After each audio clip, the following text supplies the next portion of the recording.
เนี่ยก็บ่มีไผมาซอยแล้วอีกเนาะแล้วก็ชนร้ายเฮ็ดแต่ตอนเช้าบ่นี่ฮะตื่นแต่เช้าพุ่นเช้านี่จักโมงตื่นมา5 โมงลูกมาเฮ็ดเวียกเนาะแรกยังควัดตอนแรกบ่ค้ำผูกทึกเนาะอาบน้ำเอ้าไผจะไปอยู่ในหั่นน่ะเอ้ยไผจะอยู่ในหั่นนะนี่บ่ตูบไผจะนะฮะตูบ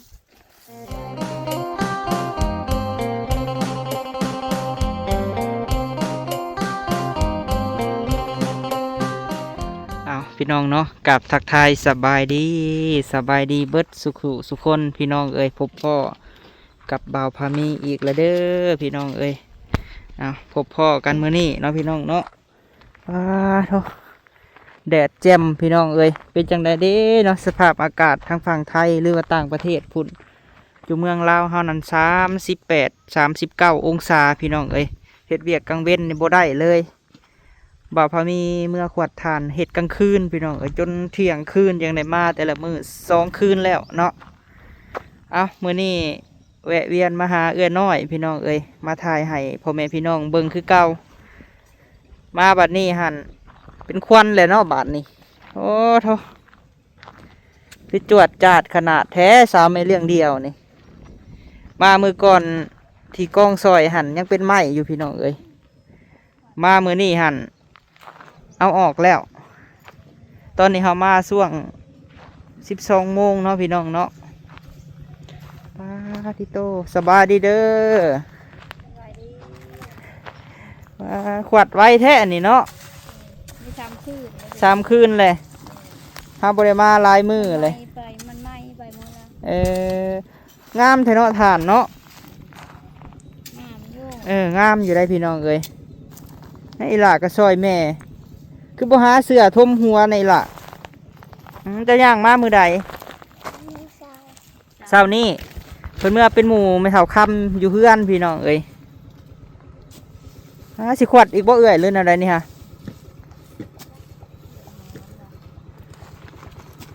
แดดฮ้อนเนาะให้ก็ได้3 สอบนี่บ่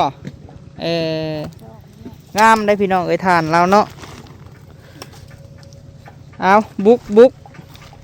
เพื่อลูกเนาะอีหล่าเนาะเมื่อนอนเป็นหมู่ตุคามนอนรับอยู่บ่มาแล้วก็เฮ็ดเวียกซอยแม่ฟ้าขี้มุนนี่ลายเทเนาะน้อย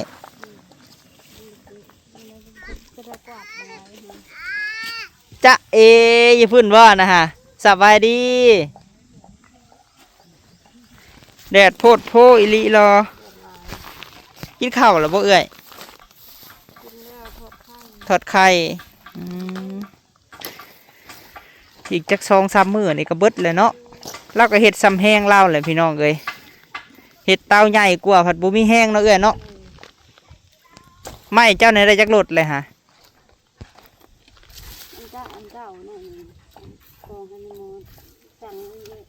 จะ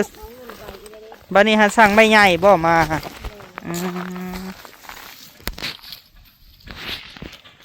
ทานมุนพี่น้องเสียดายเด้เนาะ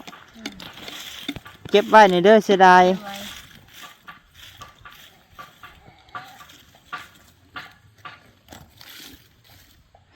ถึงว่าสิเตื้อยก็เป็นคาแรคเตอร์ของเราเนาะพี่น้องแต่เราก็เห็ดบริเซาเนี่ยก็บ่มีไผมาซอยแล้วอีกเนาะเราก็ชนร้ายเห็ดแต่ตอนเช้าบ่นี่ฮะตื่นแต่เช้าพุ่นเช้านี่จักโมงตื่นมา5 โมงลูกมาเฮ็ดเวียกเนาะตื่นมาลูกควัดกวดไว้หั่นเด้อมื้อหน้าเฮาจังสิมาเอาเสียดายพี่น้องก็ยังลายจะได้งามแม่นนั่นเลยอันนี้สอบยังใส่เอ่ยนะฮะ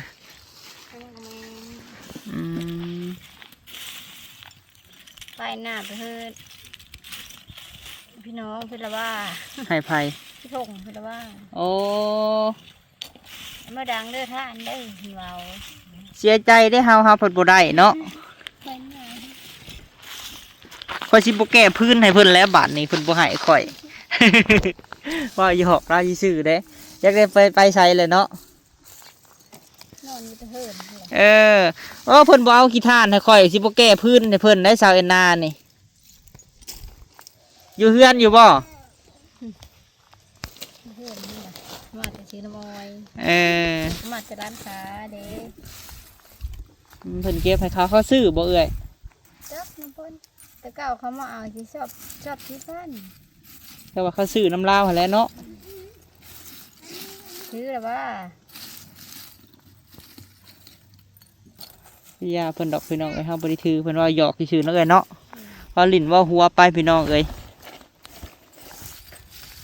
เบิดแล้วบ่ซั่นเป็นตู้เพิ่นขวดทานนะ เลย หักพอได้ขายอยู่ช่วงนี้เนาะเอ้ยน้อยเนาะ เลย มีอยู่บ่คนมาซื้อ มีอยู่ได้เด้อกะไม่มีกระเป๋าอันนี้ มีตู้ว่าขายบัตรเดียวเด้อเอ้ยเด้อกับบ่แม่นเอาบัตรเดียวดอกเทื่อละ4-5 สอบก็ขายโลดซื้อกินอยู่บ่อันเงินขายทานนะถามหรือว่าปิ่นนะพี่ ชื่อ ฮะซื้อกินอยู่บ่น้ำส้มน้ำหวานนะย่อยันว่าเฮ็ดทานบ่ซื้อกินซะดอก ซื้ออยู่ซั่นเนาะ ชื่อ เออ น้ำแข็งมาน้ำหวานขนมบ่ได้ ให้ลูกเนาะซื้อให้เขากินแหน่อีตนเขาวันนี้หันจะสั่งมายุไม่ใหญ่ให้มันบ่ เลย แล้วแม่ตู้ไปถ่ายเบิ่งดูว่าเป็นอะไรเพิ่นน่ะซันน้อยฮะลายมือแล้วได้บ่ได้มาหาเจ้าบ่ได้ถามหาเฮาบ่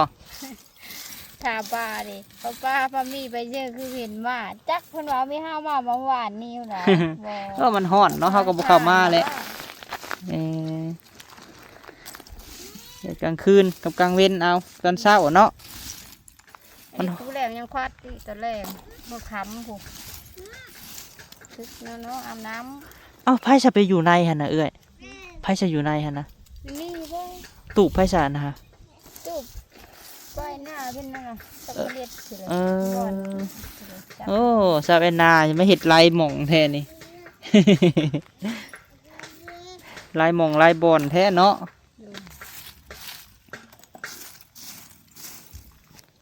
สหกับเฮาเห็ดบ่ผักเนาะดีกว่าบ่เห็ดเลยได้แม่นบ่อันแถวข้างเฮือนไม่เท่าข้ามเฮาเห็นเพิ่นจูดได้ซะน้อยเอ้ยแต่เฮาบ่ได้ย่างไปจูดคืนมื้อก่อนหั่นแหละลูกกุนบึนอยู่ใครแต่เพิ่นบ่มาสอเนาะลูกผู้น้อยๆฮะกระลิ่นของเพิ่นอยู่ในห้อนบ่ ตื่นนอนไม่ได้ เออ ก็ตื่น ใครก็กล้องสิตัดแล้วนี่เนาะ แดดหา มันฮ้อนแดดปะเข้าห่มปะเจ้าแล้วสิเป็นไข่จังหน่อยข่อยก็สิเป็นคือกันแล้วข่อยกลางคืนก็ตากแดดกลางเว้นก็ตากแดด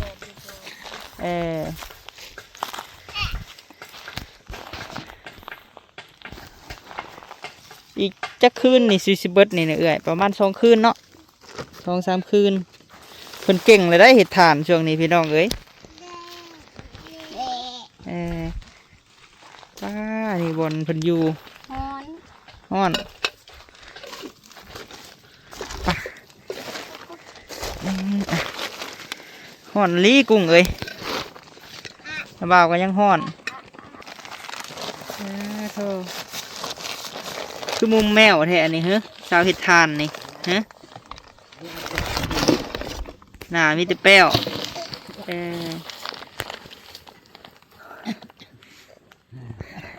ลุงแหล่ ขวัดแล้วบ่ทานฮะมุมบริบ้าเนาะเชิงไอ้น้องนี่ฮะ เฮ้ยดูคือบุกหาวเหมือนเลยฮะลืมกันเลย อยู่บ่น้ำเจ้านี่กะ นี่ก็คือ เฮ้ย น้ำเช้าแล้วก็ไปกินข้าวน้ำข่อยแล้วอยากก็ไปเลย เคยเลยเนาะอีล่ะ ลายนี่ก็พี่นี่ก็พี่ อยู่น้ำไผ่กระลึงเบิดนี่ฮะลูกไอ้น้อยนี่ เนี่ยอันนี้ เ ใช่ ฮ้อนฮ้อน เขาทำ แดงเนาะ ตั้งใจสีเขาตั้งเรื่อยเลย เพิ่นลุงผู เมื่อยบ่อีหลายอย่างมากันเป็นตู้ฮะอย่างไปอย่างมาอยู่เนาะ เป็นเลื่อน เฮ็ดจุบเฮ็ดอันเตงคือบ่คุ้ม ไผ่ เพราะเราติดต่อกับพวกเขา พุทธคุณนะเฮ็ดตะลึงหั่นบ่ คนโบราณที่จะ จัก ปู เพิ่นเฮ็ดเป็นเฮ็ดเตงเฮ็ดเตงหนังลิ้นอยู่แล้วน่ะ เดี๋ยวนี่ละ เออ หลายเดี๋ยวหลาย ป้าพูดน้อยๆนี่พี่น้องเอ้ยจะเอมุมแมวแท้อันนี้เนาะอย่าคือลูกกินลูกเจ๊กนี่พี่น้องเอ้ยอย่าคือลูกเจ๊กนี่เนาะอีหล่าเนาะคนหูเด้อใหญ่มาเด้อเห็นบ่บ่ได้ให้บ่ได้ห้องเนาะกุ้งเนาะไปก้านอยู่บ่เอ้ยแต่ละมือนี่ฮะ ไปครับไม่มีพายุน้ำดินนองไม่มีพายุน้ำฝนว่าแมลงเราจะไป แรงสิไปอีกผู้เดียวก็กล้าบ่ไปให้จันนะผู้เดียวก็กล้าไปบ่ จะได้เมื่อคืนนี่ก็ เขาจะนั่งไปก็บ่รอดท่านเธอท่านรู้เป็นเรา ว่าแล้วน้องกุ้งผัดเมื่อนอนเป็นหมู่ไม่เท่าคำเนาะ ไปนอนมาดูไปเท่าค่ำเลย เลย ไปได้มา ลูกอยู่บ่ทาตูนถ้ามันฮ้อนเดี๋ยวชีเห็นอาบน้ำอยู่บ่บ่อีหล่ะจะเห็นไอ้ตูนอยู่บ่อาบน้ำอยู่บ่ไอ้ตูนนะ มาแต่ตัดผมวานนี่อ่ะ ไปตัดกับไผ จักไปนะเพื่อวานบอกกูป้าน้อย เออ ลุงเขาไปหาลุงไหม จังน้อยจะสิไปหาไม่เท่าเอ้ยมื้อนี้หากับมาเว้ยไผอยู่น้ำไผไม่เท่าคำบ่อยู่หั่นนะจังน้อยเดี๋ยวเฮาสิไปหามาถ่ายน้อยก่อนให้ไปตู้เบิ่งเสื้อนี่จะเป็นเกลือเนาะน้อยเนาะ เนาะไม่ซักมันนุ่งเลยอย่ามัน เสื้อเฮ็ดเวียกเนาะ ซักมัน เสื้อเฮ็ดเวียกได้คนบ่ได้เฮ็ดคนบ่ได้เฮ็ดเนาะเนี่ยเนาะเอ้าเดี๋ยวมาจกตาข่อยบาดนี่ เจ้าบ่ได้ย่านข่อยบ่ฮะข้าบ่ย่านข่อยบ่เพิ่นเห็นข่อยห่อหน้าเปิดโจรเลยเนาะหาเนาะนั่งอยู่นั่งงามๆเอาไปแน่ในนั้นก็ได้นั่งดีๆนั่งกระตักมัน เฮ็ดหยังกะเนาะส่งยำแดดนี่ก็โอ้ฮ้อนอลีรอพี่น้องเอ้ยพื้นหันจะซื้อรถ150,000พุ่นบ่ก็เนาะ เป็นห้า มาไล่แล้วก็สอบกันหน่วยละพัน เจ้าได้มาที่ใช้กระสอบหาเอ้ย อันนี้ก็อันป้าหน้าเพิ่นไม่เท้าขึ้นเอามันค่อยไปแล้วเพิ่นแทนเธอ จังหวะได้หายได้ใส่นี่เนาะปอฟางกับโบแมน15,000พุ่นบ่อันหนึ่งเห็ดไปเนาะเอ้ยเนาะอยู่บ้านพันแห้งบ่ได้มีแนวเห็ดแนวหาแม่นบ่อยู่บ้านขึ้นยามแบบพี่นี่หายังตะกี้ฮะ คนมันต้น เกิดมันต้นนับจ้างบ่เขาคนต้น ป้าเด็ดเลยเนาะ แดดแต่ กุ้งได้ใส่เห็ดยังตะกี้เอาน้องบ่ น้องนี่ก็ได้ ส่วนลายมิแต่เพิ่นบ่เอาน้องเอ้ย อายน้ำแล้วก็เอาน้ำเหลวอายแดง อยู่พุ่นเจ้ากระปะแบบสี่บ่ ป้าอันนี้นะ ปะไปเลี้ยงแบบตามเป็นตามเกิดเนาะคือว่าแล้วอยู่บ้านพุ่นเพื่อสิได้ขายทานมันก็บ่เป็นง่ายแม่นบ่หักไม้มีเห็ดอยู่บ่อยู่บ้านน่ะเอ้ย ไม่มีเลย มีแต่โคกมีแต่ดงบ่ โคกกระดงมีมันมีตัดมันมีขี้เลยนะเงินจูด เฮาคิดว่าแถวนั้นคือสิมีขี้เลื่อยวงกบวงเดือนแท้เอ้ยบ่มีเนาะ มีกับเขาไปจูดเขาไปเอ็ด จักว่ายังอยู่บ่จักขี้เลื่อยอยู่หั่นเนาะพี่น้องและเอาไว้เช้าเมื่อยบ่แล้วก่อนพี่น้องเอ้ยให้เฮ็ดไว้ซะก่อนได้ขี้เลื่อยใหม่แล้วงามเนาะ งามนะเพราะว่าควันลงเบิ่งแล้วมันมีไม้ในวาดนี่สูงเยอะเนาะไม่ได้เจาะทั้งพี่เมื่อคืนนี่ไม้เพนไปจนรู้จนหมด แม่นบ่เจ้าก็ลูกจอบอยู่บ่กลางคืนฮะเก่งแล้วบาดนี้เนาะ มารอดมาแต่การเขตกับยายนางบนเอิ้นว่าล่ะยายนางว่าทมพวกเราได้เนาะเห็นจริงเททมเสียงปุ๊กทม แม่นั่นเลย รอดทมเมื่อ ไฟนี่คือสิหุงดีเลยเนาะมีตู้ซื้อให้นี่เนาะเฮ็ดกลางคืนเอาเอ้ย เฮ็ดคืนแล้วมันมีหอน แม่นั่นเลยกลางคืนซอยแม่เด้อเจ้าอีหล่าเด้อในแม่ตู้เบิ่งอยู่นี่กินข้าวแซ่บอยู่บ่คือจ่อยแท้ ฮะ มันกินแต่ขนม บอก กินแต่ขนมกินแต่ เออ เป็นนั่น นางงามๆมีหลายจะหน่อยสิยิ้มใส่กล้องนะบ่าวและทางลุมฮะ เอาน้องเนาะให้แม่ฮดพักอยู่บ่คู่มือนี่ฮดอยู่บ่เครื่องปลูกฮะ โฮดก็แห้วคือเก่าแล้วแดดอันนี้ เออแม่นหั่นเลย แห้วแล้วโฮดก็ เจ้าตักน้ำน้องบ่มาฮดในล่ะ น้ำนองแล้ว เออ ตักเช็ดกระชามมัน น้ำเพิ่นน่ะถือว่าคุ้มอยู่ได้พี่น้องเอ้ยใส่ซื้อตั้งแต่หึงเนาะใส่อยู่บ่แต่ละมื้อนี่ ถ้าได้หมด เออ ลงขึงเลยขึง เอาแนวใดประหยัดได้ก็ประหยัดไปเอ้ยเด้อ นี่ แบบเพิ่นบ่ซื้อพึ่มเฟือยพี่น้องเอ้ยไอ้ซื้ออยู่ในขนมข้าวต้มให้ลูกแต่คือบ่ใส่เกินขอบเขตบ่ เลย เออคิดซะว่าเฮาหาเพื่อสิได้เนาะ เลย อยู่บ้านนี่เงินติดโตแสนสองแสนก็ถือว่าโอ้เนาะหลายเล่นบ่เอ้อน้อย ตายแล้ว เออ ตายแล้ว กุ้งนี่บ่ได้กินแล้วอยู่บ้านเนาะในตู้บ่ได้มีให้แล้วเนาะแม่เฒ่า ตาย มาอยู่นะแม่ผัดจะกินขนมก็ได้กินเนาะเพราะว่าแม่เฮ็ดบ่ได้เศร้าได้พี่น้องคือแบบซี่แล้วนี่เพิ่นเฮ็ดโอ้ได้จักเตาละเอื้อย นั่งเจ็ด 7แล้วบ่ เจ็ด ฮักกะมาได้นี่เนาะ เต่านี่แล้ว เออเฮ็ดไปซั่นแหล้วเฮา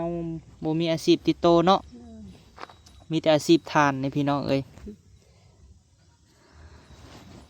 ก็บ่ได้คิดว่าเพิ่นสิเฮ็ดได้เนาะพี่น้องเฮามาทดสอบเพิ่นตะกี้ ลองให้เราเฮ็ดเบิ่งได้เสยวันนี้หันบ่สอนก็เป็นแล้วเนาะเออเก่งแล้วพี่น้องเอ้ย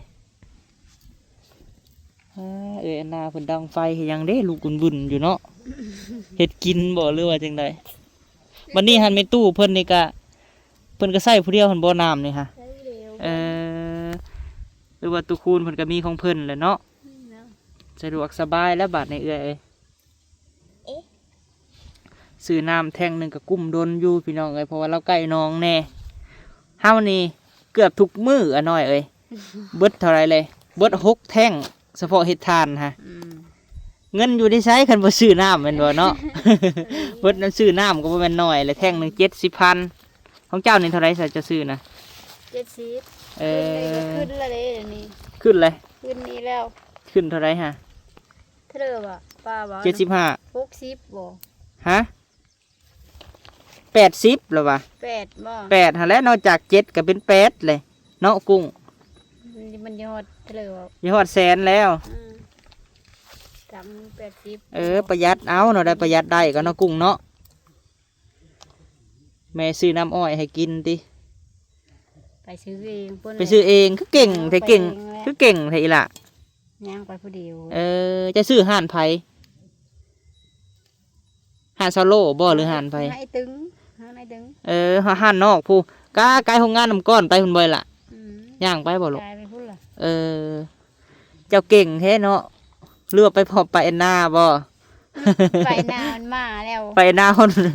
คิดว่าสิไปนำกันซะดอก ไหนไปเพิ่ม จอกหนึ่ง10,000บ่อีหละหรือ20บ่เพิ่นขาย 10,000มากก็จะไปนาเฮาหน่อยพักอยู่กับน้ำเค็ง เพิ่นน่ะบ่ ไปถือน้ำแข็งเดมมา ไปแอนนานี่ถุงดำเจ้าเห็นเพิ่นใส่ถุงดำมันบ่ ไม่ได้เชื่อได้ดีๆได้ ย่าเลยบ่ ไปแล้ว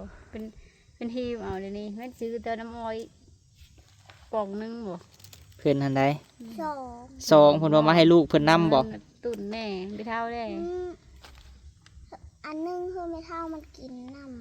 เออ ำมันน่ะเอาจอกลูกมันน่ะเอาป้อง เออเพิ่นก็ยังแบ่งให้ลูกให้เม็ดในตู้อยู่เสยแอนนากันเนาะ แบ่งเอา เอาเราก็อันเฮ็ดทานของเราพี่น้องเอ้ยสาวแอนนาก็ได้แล้วเนาะอันพักพรเช้ามีแห้งจังควัดอีกค่ำๆเด้อเอ้ยเด้อมาอันอัปเดตให้แม่ตู้เพิ่นเบิ่งเพิ่นว่าลายมือแล้วบ่ได้ถ่ายเอาคลิปไปเพิ่นเบิ่งเอาเฮาสิให้เจ้าให้พรแม่ตู้เด้อลายมือแล้วเพิ่นบ่ได้รับพรจากลูกสาวในพี่น้องเอ้ยแพงแม่ตู้อยู่บ่ล่ะอยากให้เพิ่นมาหาอยู่บ่ ดุ น้อยได้อยากเห็นแม่เพิ่นอยู่บ่ เย็นเด้อ บ่เคยเห็นจักเทื่อบ่ โดย มีแต่ว่าแม่ตู้ซอยหักยังบ่เห็นหน้าเห็นตาเพิ่นติ โดย และเนาะแม่ตู้เพิ่นก็เบิ่งเจ้าตลอดอยู่ฝากให้พรแม่ตู้มึงดูหาเอื้อยโดย โอ้ดูขอบคุณขอบคุณอยู่ดีไม่แห้งข้าเจ็บจะได้คำใครเนี่ยมี โดย เป็นทุกโพโฮมไส้ฮัลโหลหลานหาฮัลล้ำฮัลโหลย โดย ทำหัวได้ สาธุให้ลาฝากให้พรแม่ตู้มึงดูฮะ ให้อยู่ดีมีแห้งทำเจ็บจะได้ทำใครยังมี โดย เป็นทำลุกทำใจทำลุกทำลา โดย หาเงินให้ได้ให้ล้ำให้โลด โดยสาธุพวกเจ้าก็คือกันเด้อเด้อให้อยู่ดีมีแหงให้ โดย ขายทานสอบ40ก็ให้ได้สอบละ60ได้บาทนี่ โดย